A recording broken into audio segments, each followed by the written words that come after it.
नेकपा एमालेको 11औं राष्ट्रिय महाधिवेशनको निर्वाचनमा प्रयोग हुने इलेक्ट्रोनिक भोटिङ मेसिनको प्रयोग निर्देशिकामा यहाँहरूलाई स्वागत छ। यो मेसिन मार्फत मतदान गर्दा तीनवटा कुराहरूलाई ध्यान दिनुपर्छ।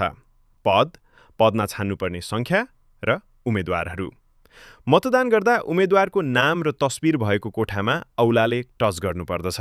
त्यसपश्चात रातो स्वस्तिक छापले उक्त उम्मेद्वारलाई मत दिएको सङ्केत देखिन्छ।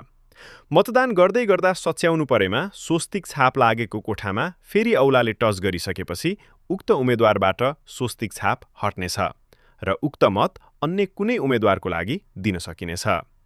यो मेसिन प्रयोग गर्दा कुनै पदमा अधिकतम छान्ने सङ्ख्या नपुगेसम्म अर्को पदमा जान पाइने छैन।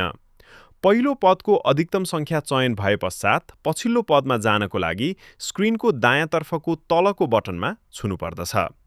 धेरै उम्मेद्वारहरू रहेका पदमा मतदान गर्दा एकपटकको स्क्रिनमा नअटेका उम्मेद्वारहरू स्क्रोल गरी अन्तिम नपुगेसम्म पछिल्लो बटन नआउने भएकाले कुनै पोस्टमा धेरै उम्मेद्वारहरूको नाम स्क्रिनको तल्लो भागमा परे पनि मतदानमा कुनै फरक पर्ने छैन। यसैगरी अब कतिजनालाई मत सकेत गर्न बाँकी छ भन्ने जानकारीको निर्देशन पढी लिन सकिन्छ भने मतदान गर्दै जाँदा अन्तिम पदमा मतदान सम्पन्न भयो भनेर स्क्रिनमा देखिनेछ। कृपया मतदान गर्नुभन्दा अघि एकपटक नमुना मतदानमा सहभागी हुनुहुन हामी सम्पूर्ण मतदाता महानुभावलाई निवेदन गर्दछौँ। मतदानको लागि राम लक्ष्मण भोटिङ मेसिन चयन गर्नुभएकोमा धन्यवाद। मलाई त मेड इन नेपालमै गर्व छ।